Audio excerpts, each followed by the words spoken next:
नमस्ते बच्चों, मैं डॉक्टर सीमा चौधरी, सह आचार्य संस्कृत, राजकीय महाविद्यालय बूंदी। नीति शतक को प्रारंभ करके हमने अभी तक उसके 8 श्लोकों का अध्ययन कर लिया है और जो 8वां श्लोक था उसमें अल्पज्ञानी व्यक्ति की चर्चा की गई थी, उसकी निंदा की गई थी। बताया गया था कि जो अल्पज्ञ व्यक्ति होता है, जिसको ज्ञान कम होता है, वो कैसा होता है, वो अपने आप को ही सब कुछ मानने लग जाता है। किस प्रकार से मानता है वो मानिए, जैसे कि मदमस्त हाथी अपने मद में ही घूमता रहता है, उसको सभी कुछ अपना ही लगता है, सब कुछ वो अपने को ही समझने लगता है। ये अभी तक 8वें श्लोक में बताया गया था। अब हम 9वां श्लोक देखते हैं, जिसमें जो शूद्र व्यक्ति है या नीच व्यक्ति है, जिसकी प्रकृति, नीच का मतलब यहाँ जिसकी प्रकृति अच्छी नहीं है, वो किस प्रकार से ब्रह्म शंका से प्राप्त की गई वस्तु की शूद्रता पर ध्यान न दे करके अपनी स्वार्थ पूर्ति में ही लगा रहता है। मतलब उसे कोई भी वस्तु प्राप्त हो जाए, लेकिन फिर भी वो क्या है, अपने स्वार्थ की पूर्ति में ही लगा रहता है। ये बात इस श्लोक में बताई गई है। तो आप देखिए, क्रमी कुलचितम लालाक्लेनम विगंधी जुगुप्सितम निरूपम रस प्रीत्या खादन्नरास्ति निरामिषम सुरपतिम अपि श्वापार्श्वस्थं विलोक्य न शंकते न हि गणयति शूद्रो जंतुः परिग्रह फलगुताः। तो इसका अन्वय देखिए बच्चों।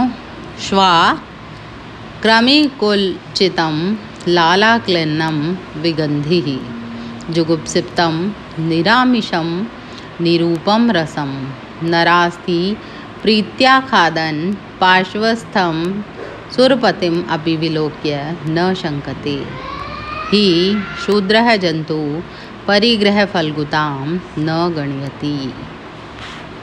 तो इसका अर्थ देखिए बच्चों। श्वा यानी जो कुत्ता है, कुत्ते को श्वा कहा जाता है संस्कृत में। वह क्रमी कीड़ों से कुलचितम भरी हुई भी, अर्थात बहुत सारे कीड़े जिसमें भरे हुए हैं, विगंधी और जिसमें से दुर्गंध आ रही है, बदबू आ रही है, ऐसी जुगुप्सितम जिसको अपन घृणित मानते हैं, ऐसी गंदी बदबूदार, निरामिषम मांस से रहित, लालाक्लेन्नम उस मुंह की लार से गीली की गई, नरास्थि नर यानी मनुष्य की अस्थि को, हड्डी को कैसे खाता है, निरूपम जैसे कोई जिसका कोई रूप ही नहीं है, अपूर्व है, अद्वितीय है, जो ऐसी रस प्रीत्या रस से स्वाद युक्त होकर के बड़े प्रेम से उसको खाते हुए या उसको चबाते हुए क्या करता है, पार्श्वस्थम अपने नज़दीक में खड़े हुए, सुरपतिम अपि जो देवता इंद्र हैं उनको भी विलोक्य है, यदि वो देखता है तो क्या करता है, न शंकते लज्जा नहीं करता है, उसे जरा भी लाज नहीं आती है। ही क्यों नहीं आती है बच्चों उसे लाज, क्योंकि शूद्र जो नीच प्रकृति का प्राणी है वह क्या है, परिग्रह फलगुतां जो प्राप्त पदार्थ की तुच्छता की ओर न गणयति ध्यान ही नहीं देता है, उसको गिनता ही नहीं है। तो इसका अर्थ फिर से देख लीजिए। श्वा जो कुत्ता है वह क्रमि ही कुलचितम कीड़ों के समूह से जो भरी हुई है, कैसी है, विगंधी ही जुगुप्सितम जो घिनौनी दुर्गंध वाली है, जिसमें से बहुत ही गंदी बदबू आ रही है, ऐसी। और क्या है, जिसमें कि निरामिषम मांस भी नहीं लगा हुआ है, जो मांस से भी रहित है, ऐसी नरास्ति मनुष्य की हड्डी को क्या कर रहा है, लालाक्लेन्नम बहुत ही लार से गीली कर रखा है, और निरूपम ऐसा वो अद्वितीय, रस प्रीत्या स्वाद से युक्त होकर के बड़े प्रेम से उस हड्डी को खादन, चबाते हुए या खाते हुए उसको, पार्श्वस्थितम सुरपतिमपि, अपने नज़दीक में यदि उसके पास में कौन खड़े हैं, सुरपति, देवताओं के भी जो पति हैं, देवराज इंद्र हैं, उनको विलोक्य है न शंकते, देख करके जरा भी शर्म नहीं करता है, लाज नहीं, लज्जा नहीं आती है जिसे। ऐसा ये उस श्वा यानी कुत्ते के बारे में बताया गया है। और कहा गया है कि ही, क्योंकि, क्यों नहीं करता है वो, उनको देखता है इंद्र को और फिर भी उन पर ध्यान नहीं देता है, जरा भी उसे शर्म नहीं आती है, क्योंकि जो शूद्र जंतु नीच प्राणी होते हैं वो परिग्रह फलगुताम, प्राप्त जो पदार्थ है उसकी तुच्छता की ओर ध्यान नहीं देते हैं, न गणयति यानी उसको नहीं गिनते हैं।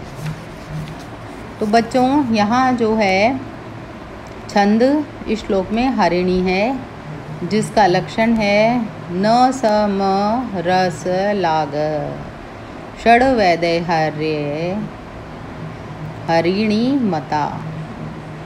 और अलंकार का प्रयोग जो किया गया है वो यहाँ पर अर्थांतर न्यास है, गुण प्रसाद है और रीति वैदर्भी है। नीच और लोभी मनुष्य को यहाँ कुत्ते की तरह बताया गया है। किसकी तरह बताया गया है? कुत्ते की तरह निंदनीय कर्म करते हुए उसे कभी भी लज्जा नहीं आती है। कुकर जो होता है वो कुत्सित और हे हड्डी को भी बहुत ही स्वाद से खाता है और उसे छोड़ने को तैयार नहीं होता है। उसी प्रकार से स्वार्थपरायण नीच मनुष्य भी परिग्रह की निसारता को, तुच्छता को कदापि नहीं जान सकता है। अब जो ये दूसरा श्लोक है बच्चों, इसमें बताया गया है कि जो गंगा नदी है उसके माध्यम से बताया गया है कि विवेक से रहित पुरुष की बहुत प्रकार से बहुमुखी दुर्गति होती है। अर्थात जो विवेक से भ्रष्ट व्यक्ति है उसका पतन क्रमशः होता चला जाता है और उसको गंगा नदी के माध्यम से बताया गया है। तो आप देखिए, शिरः शार्वं स्वर्गात् पशुपति शिरस्तः क्षितिधरं महिद्रादुत्तुंगाद् वनेश्चापि जलधिम् अध्यो अध्यो गंगेयं पदम उपगता स्तोकम अथवा विवेक भ्रष्टानां भवति विनिपात शतमुखम। इसका अन्वय देखिए बच्चों, शतमुखः अन्वय इसका इस प्रकार है, गंगा स्वर्गात् शार्वं शिरः पतति तत्पश्चात शिरस्तः क्षितिधरं पतति उत्तुंगात् महिद्रात् अवनिं पतति अवने च अपि जलधिं पतति सा इयं गंगा अद्य स्तोकं पदम उपगतः अथवा विवेक भ्रष्टानां शतमुखः विनिपात भवति। अब यहाँ पर क्या बताया गया है बच्चों, देखो, शर्वः यानी शिव जी के, शिरः सिर पर स्थित जो है, पशुपति शिरस्तः जो पशुपति हैं शिव जी, उनके सिर से क्षतिधरम कहाँ गिरती है? पर्वतराज हिमालय पर वो गंगा गिरती है। उत्तुंगात यानी ऐसे ऊंचे, महिद्रात पर्वत से, फिर कहाँ आती है? अवनितम नीचे पृथ्वी की ओर आती है। और अवने अपि और जो पृथ्वी है उससे भी फिर किस में जाती है? जलधिम सागर में चली जाती है। इसी प्रकार, इसलिए एवं इस प्रकार से अध्य अध्य क्रमशः कहा जा रहा है कि नीचे की ओर, नीचे नीचे क्रमशः स्तोकम तुच्छ से भी तुच्छ पदम स्थान को उपगतः प्राप्त करती हुई या पहुँचती हुई वो गंगा होती है। इसलिए कहा गया है कि विवेक भ्रष्टानाम, जो विवेक से रहित व्यक्ति हैं उनका शतमुख विनिपात भवति, सैकड़ों प्रकार से पतन होता है। तो बच्चों क्या बताया गया है कि गंगा पहले तो कहाँ से आती है? शिव जी के सिर पर से कहाँ आती है? शिव जी के सिर पर आती है और शिव जी के सिर पर से पर्वतराज हिमालय पर आती है ऊंचे, और जो ऊंचा पर्वत है हिमालय उससे भी फिर पृथ्वी पर आती है, और पृथ्वी से भी फिर किस में जाती है? सागर में जाती है। इस प्रकार से बताया गया है कि क्रमशः उसका तुच्छ से तुच्छ पद होता जाता है, वो निम्नता को प्राप्त करती जाती है। उसी प्रकार से कहा गया है कि जो विवेक से भ्रष्ट व्यक्ति होते हैं उनका भी सैकड़ों प्रकार से पतन होता है, क्योंकि उनमें विवेक ही नहीं है कि क्या करना है और क्या नहीं करना है। तो फिर से अर्थ देख लीजिए। शर्वः, शिव जी के शिरः, सिर पर आती है, और पशुपति शिरस्तः, और जो फिर शिव हैं पशुपति शिव, उनके सर से भी किस पर जाती है? क्षतिधरम, जो पर्वतराज हिमालय है उस पर वो गंगा जाती है। उत्तुंगात महिद्रात, और ऐसे ऊंचे हिमालय पर्वत से भी वो कहाँ जाती है? अवनीतम, पृथ्वी पर आ जाती है वो गंगा। और अवने अपि, और इस पृथ्वी के पश्चात भी वो किस में चली जाती है? जलधिम, सागर में पहुंच जाती है। एवं इस प्रकार से कहा जाता है कि अध्यय अध्यय, नीचे की ओर क्रमशः, नीचे नीचे क्रमशः स्तोकम, तुच्छता को नीचता को के पद को स्थानम यानी स्थान को उपगता पहुँचती जाती है। अथवा कहा जाता है कि विवेक भ्रष्टानाम, जो विवेक से रहित, जिसे सत्य क्या है असत्य क्या है इस प्रकार का ज्ञान ही नहीं होता है, सही क्या है और गलत क्या है, यदि ऐसा कोई व्यक्ति है तो उसका भी शतमुख विनिपातः, सैकड़ों प्रकार से, जिस प्रकार गंगा का विनिपात हुआ है, पतन हुआ है, उसी प्रकार से उस व्यक्ति का भी शतमुख, सैकड़ों प्रकार से विनिपात, पतन होता है।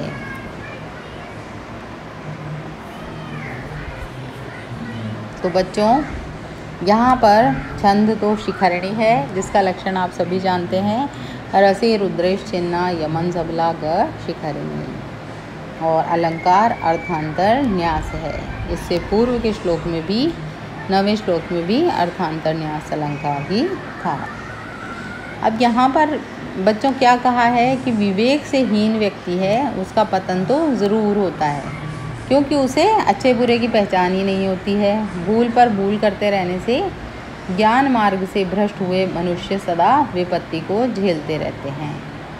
गंगा के पतन की ही तरह जब एक बार उनका नीचे की ओर पतन प्रारंभ हो जाता है तो उसका अंत ही नहीं होता है, और वे ऊंचे पद का परित्याग करके क्रमशः नीचे से नीचे पद पर आ जाते हैं। इसलिए बच्चों मनुष्य को कैसा होना चाहिए? विवेकशील होना चाहिए। उसे भले बुरे की, अच्छे बुरे की अच्छी प्रकार से ज्ञान होना चाहिए, अन्यथा उसे सब जगह पर क्या मिलता है? धक्के ही मिलते हैं, यदि उसे उसमें क्या नहीं है? विवेक नहीं है। अब इससे अगला श्लोक आप देखिए, 11वां श्लोक इस प्रकार है बच्चों कि संसार में अग्नि आदि को शांत करने के तो उपाय हैं, लेकिन मूर्ख की मूर्खता को शांत करने की कोई भी औषधि नहीं है। वो इस श्लोक में बताया गया है कि शक्यो वार्यतुम जलेन हुतभुक छत्रेण सूर्या तपोः नागेन्द्रो निशिता अंकुशेन समदो दंडेन गौगर्धभो व्यधिर भेषज संग्रहश्च विविध मंत्र प्रयोगे विषम सर्वस्य औषधिम अस्ति शास्त्र विहितम मूर्खस्य नास्ति औषधम। इसका अन्वय इस प्रकार है बच्चों, हुत भुक जलेन वारयितुम शक्यः, ख सूर्या तपः छत्रेण, समदः नागेन्द्र निशिता अंकुशेन गौगर्दभो दंडेन व्याधि च भैषज संग्रहे विषम विविधै मंत्र प्रयोगः सर्वस्य शास्त्र विहितम औषधम मूर्खस्य औषधम न अस्ति। तो क्या कहा जा रहा है बच्चों कि अग्नि को हुत भुक यानी अग्नि को तो जलेन पानी से वार्यतुम शक्य ठंडा करना संभव है। सूर्य आतप और सूर्य की धूप को छत्रेण छतरी से रोका जा सकता है। नागेंद्र और हाथी को निशित अंकुशेन जो तीखा या पैना अंकुश होता है उससे रोका जा सकता है। और समदह मस्त गौ गर्दभ गाय और बैल या फिर गधों को डंडे से व्याधि ही रोगों को किससे रोका जा सकता है? भेषज संग्रह औषधियों के प्रयोग से रोका जा सकता है। विषम च और जो विष है या जहर है जैसे कि सांप इत्यादि खा जाते हैं तो जो जहर चढ़ जाता है उसको मंत्र प्रयोगी मंत्रों के प्रयोग से विविधई अनेकानेक सर्वस्य सभी के लिए क्या है? शास्त्र विहितम औषधम अस्ति शास्त्रों में बताई गई औषधियाँ हैं, दवाएं उनकी शास्त्रों में बताई गई है। लेकिन मूर्खस्य औषधम नास्ति मूर्ख की कोई भी दवा नास्ति नहीं है। अर्थात सभी की कोई ना कोई ज़रूरत पड़ती है बीमार होने पर या अग्नि के हो जाने पर या धूप होने पर सभी की कोई ना कोई औषधि है, लेकिन जो मूर्ख व्यक्ति है उसकी कोई भी औषधि नहीं होती है। इसी को इस श्लोक में बताया गया है कि हुत भुक अग्नि है उसको तो किससे शांत कर सकते हैं? जलेन वार्यतुम पानी से ठंडा कर सकते हैं। ये चीज़ शक्य है यानी संभव है। और सूर्य आतपः जो सूर्य की धूप है उसको अपन छत्रेण छाता लगा करके रोक सकते हैं। नागेंद्र और जो हाथी है उसे निशीत अंकुशेन तीखे या पैने अंकुशों से रोक सकते हैं। समदह गौ गर्दभ जो मदमस्त गाय बैल और गधे हैं उनको डंडे से रोका जा सकता है। व्याधि और जो जितने भी रोग हैं उनको भेषज संग्रही औषधियों के प्रयोग से रोका जा सकता है या ठीक किया जा सकता है। विषम च और जो जहर है विष का प्रभाव है उसको मंत्र प्रयोगे और मंत्रों के प्रयोग से दूर किया जा सकता है। विविधई अनेकानेक सर्वस्य सभी के लिए शास्त्र विहितम औषधम अस्ति शास्त्रों में बताई गई औषधि है। लेकिन किस चीज़ की औषधि नहीं है बच्चों? मूर्खस्य औषधम नास्ति मूर्खों के लिए कोई भी औषधि या दवा नहीं है। किसी भी प्रकार की दवा मूर्खों के लिए नहीं बनी है कि उनकी मूर्खता दूर हो जाए। ये जो श्लोक है इसमें शार्दुल विक्रीडितम छंद का प्रयोग किया गया है। अलंकार अर्थांतर न्यास है और गुण प्रसाद है और रीति वैदर्भी है।